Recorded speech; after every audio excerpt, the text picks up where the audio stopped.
समुद्री डाकू शब्द सुनते ही आंखों पर पट्टी बांधे हुए दाढ़ी वाले आदमी, लकड़ी का एक पैर और टोटे के साथ है, यही दिखता है। मन में उसकी ऐसी ही तस्वीर बनती है जिन्हें सदियों पहले दोषी माना गया था और दफना दिया गया था। लेकिन समुद्री डाकू के हमले असल में दुनिया भर में आज की शिपिंग लाइन के लिए खतरा पैदा कर रहे हैं। पहले के जमाने में बहुत सारे और बहुत खतरनाक डाकू रहा करते थे। उन लोगों के पास लूट का बहुत सारा माल हुआ करता था। उन लोगों ने चुराए हुए माल, सोना, चांदी, जवाहरात और दूसरी वैल्यूएबल चीज वो लोग अपनी अपनी खुफिया जगह पर छुपा के रखते थे। पर क्या आजकल भी पहले के जैसे खतरनाक डाकू रहते हैं? क्या आजकल भी उतनी डकैती होती है?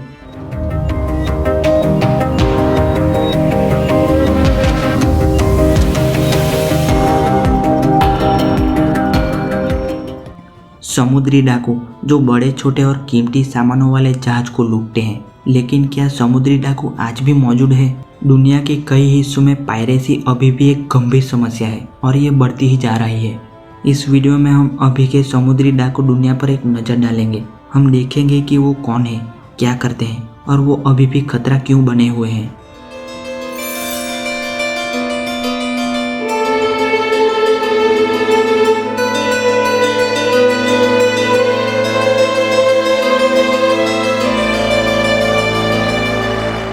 अभी के समय के समुद्री डाकू जीवन के सभी क्षेत्रों से आते हैं। कुछ गरीब लोग और गरीब मछुआरे हैं जो मजबूरी हताशा के कारण समुद्री डकैती करने लगे, और दूसरे कुछ लोग जो डकैती करने के लिए ग्रुप बने होते हैं।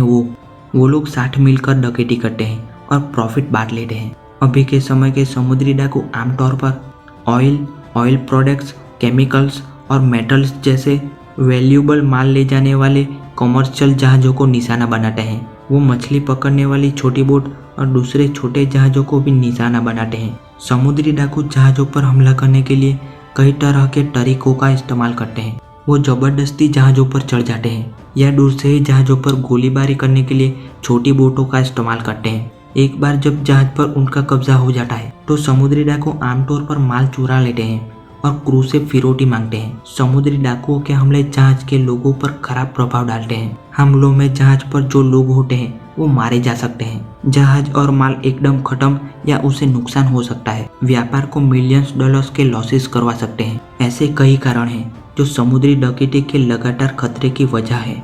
एक कारण समुद्रों में कानून के अमल करने की कमी है। दुनिया के कई हिस्सों में विशाल महासागरों में पेट्रोलिंग करने के लिए जरूरत के मुताबिक पर्याप्त जहाज और संसाधन नहीं है। इससे समुद्री डाकू बिना डरे अपनी पायरेसी करते हैं और आतंक फैलाते हैं। एक अन्य कारण व्यापार का बढ़ता विस्तार है।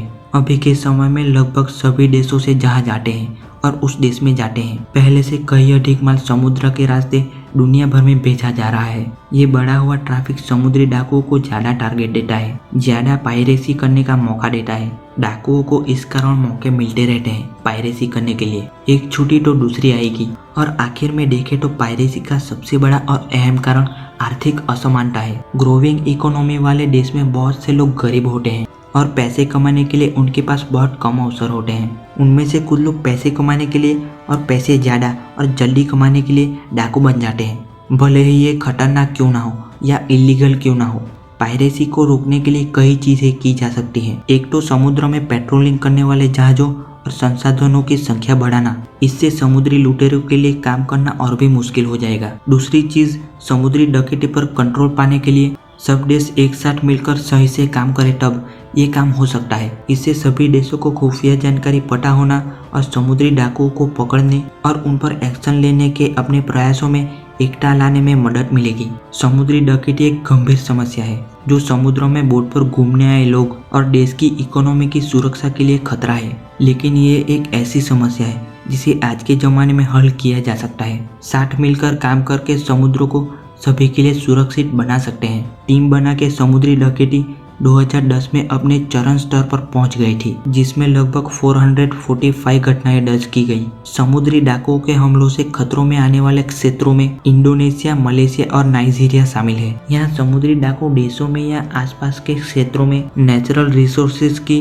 भरमार से अट्रैक्ट होते हैं। तेल को लाने और ले जाने के लिए स्ट्रेटेजिक रास्ते जैसे सोमालिया के पास बाब अल मंडेब या इंडोनेशियाई तट से दूर मलक्का जलडमरू मध्य ये समुद्री अपराध के लिए फेमस टारगेट बन गए हैं। 2013 में तेल टैंकरों ने मलक्का जलडमरू मध्य के रास्ते से रोज 15.2 मिलियन बैरल तेल भेजा। ये पूरे यूरोप में आयाती तेल की डेली मात्रा से ज्यादा है। 2018 में तेल की कीमतें 17 अमेरिकन डॉलर प्रति बैरल के आसपास होने के साथ कच्चे तेल के टैंकरों की हाईजैकिंग समुद्री डाकुओं के लिए एक होपफुल डील की तरह लगता है। 2017 में वेनेजुएला सुर्खियों में आया। यहाँ 2016 और 2017 के बीच की घटनाओं की संख्या 5 से बढ़कर 12 हो गई। अक्सर क्रू मेंबर्स और समुद्री डाकू ही समुद्री अपराध के लिए सबसे ज्यादा कीमत चुकाते हैं। सोमाली वाटर में 2011 में कम से कम 149 क्रू मेंबर्स को बंधक बना लिया गया था और 100 से ज्यादा समुद्री डाकू मारे गए थे,